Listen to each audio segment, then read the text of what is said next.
over here at a house located in Delray Beach, Florida. We're currently installing a new meter main combo panel.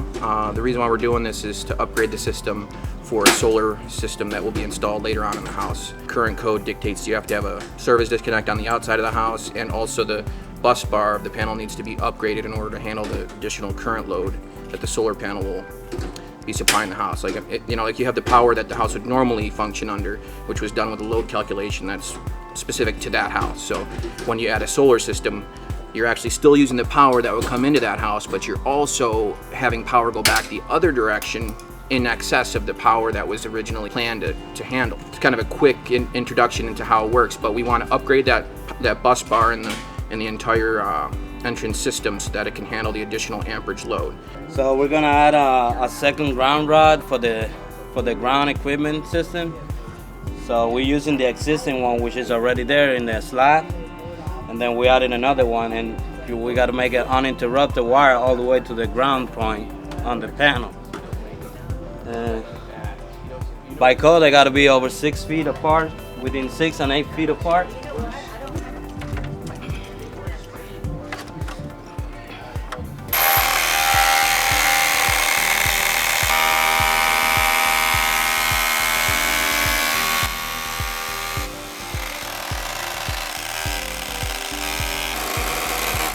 This is just one of the initial steps you'd take if you wanted to upgrade your house to solar.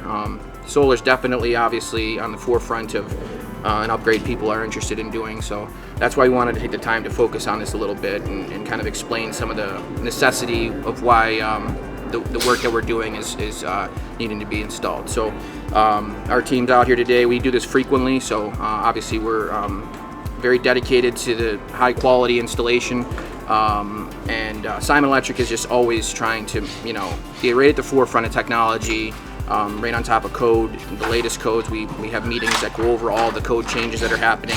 And as time progresses, things are changing rapidly in the space of solar. So it's exciting. We like to be the ones that provide your service if you're interested in this type of installation. Feel free to give us a shout anytime, and also our guys here are working hard. It's really a pretty warm day out today, so I always like to recognize how hard they work.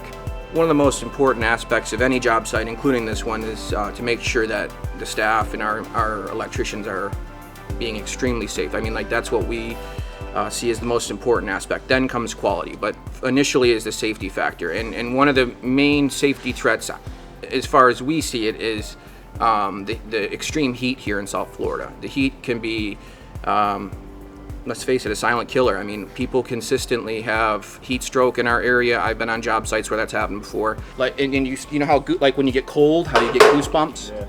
Yeah. It's your body you're about to pass out. And if you pass out, if somebody doesn't drag you into shade and dump water on you immediately, it's brain damage or death.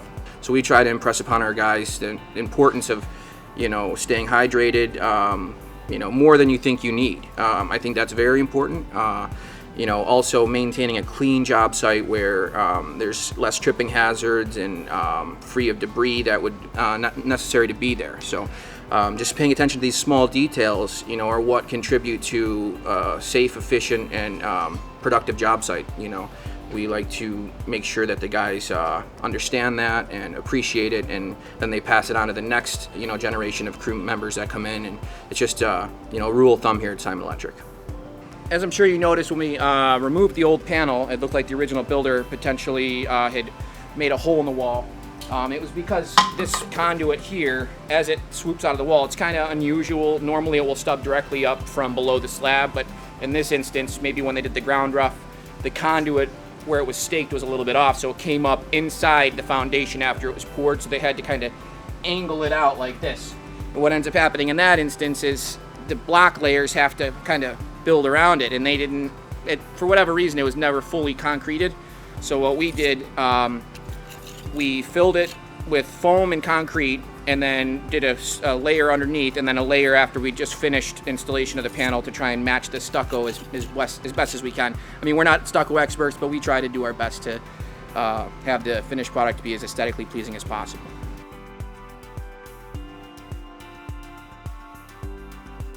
So preliminarily, we contact the billing department, submit everything to them. Then we contact FPL. We find a date that works for the billing department inspector, the FPL disconnect team, and our crews. We find a date that works for all three, and it has to all happen pretty early in the day too, because the inspector has to come and inspect. Hopefully we try to get that done by like noon, so all of the bulk of our work needs to be done by that time so we can pass the inspection. And then he gives what's called a power release, and they send out the first available crew to re-energize our power here, so the customer gets their house re-energized that same day. It's very difficult to weave that, all those moving parts into one mosaic, but we've become pretty good at it. We've worked really hard to make sure that there's never been an issue where somebody was out of power for more than one day when we do this type of work. We have good relationships with all the billing departments. The inspectors know who we are. So we just passed the building inspection. This is the permit itself. This is the card that we have to keep on site, visible and displayed until the final inspection.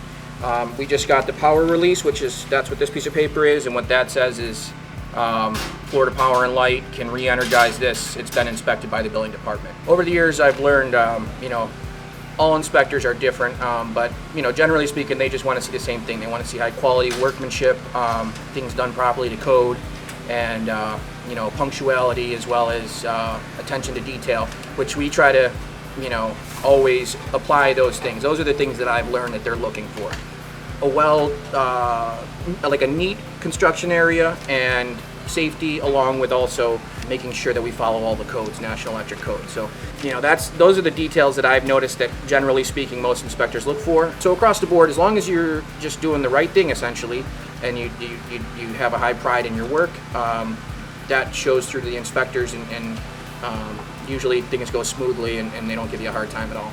Step by step, we go through these types of projects, and as you'll see, in this video and potentially others in the future, we kind of follow the same pattern with the same types of projects. We do a lot of different things. We do a lot of service work and other types of projects, which you'll also see. But this type of project, when we're doing a solar upgrade to the service entrance, kind of follows the same, step by step process. A rule of thumb that I've tried to, hone over the years is the fact that don't hire necessarily for only skill. I mean, skill is obviously a major asset to any company, but more so attitude. If someone has the proper attitude and willingness to learn, they are going to, over the years, become a more valuable employee. They're going to consistently be willing to expand their knowledge. They're not going to get stagnant at a certain level that you're not going to be able to trust that this individual or individuals are going to continue to follow code as it's changed and modified throughout the years. So attitude is more important than skill. Now, both is obviously the ideal, and that's what we look for. But skill is important, attitude is more important. And that's what I wanted to mention.